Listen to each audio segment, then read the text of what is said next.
demain, c'est le grand jour, le grand examen, celui pour lequel tu t'es préparé depuis des semaines. Tu as bien mangé, tu t'es couché tôt et impossible de dormir. Tu reconnais ce scénario ?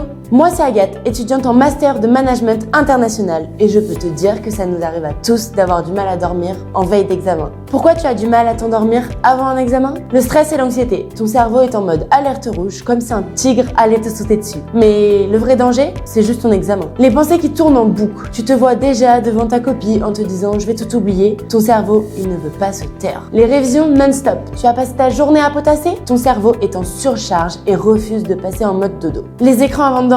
La lumière bleue de ton téléphone ou ordi bloque la production de mélatonine. Pas de mélatonine, pas de sommeil. Ton rythme est déréglé. Si tu as passé tes soirées à réviser tard, ton corps ne sait plus quand il est censé dormir. Bref, c'est un mélange de stress, d'habitude pas top, et de ton corps qui fait n'importe quoi. Ça arrive à tout le monde. Alors respire, on a des solutions pour toi. Pour la prochaine fois, arrête tes révisions quelques heures avant d'aller te coucher. Tu te déconnectes, tu lis un bon livre, tu écoutes des sons calmes, tu bois une tisane, ce que tu veux, mais tu te détends. Ensuite, pendant tes révisions, garde une routine régulière. En te couchant à la même heure tous les jours, tu aideras ton corps à maintenir un rythme stable. Tu peux aussi faire de l'exercice physique au cours de la journée. Mais attention, pas directement avant de te coucher, car ça pourrait te stimuler. Et pour ce soir, eh bien déjà, si tu sens que c'est fichu, tu peux accepter l'insomnie. Certes, tu es sûrement au bout du rouleau, mais dis-toi que rester allongé dans le noir, au calme et les yeux fermés, c'est déjà du repos. Rappelle-toi une chose importante, même si tu ne dors pas parfaitement, ça ne signifie pas que tu échoueras demain. Ton corps et ton cerveau sont plus résistants que tu ne le penses, surtout quand tu t'es bien préparé. Un truc qui marche pour moi, c'est la technique du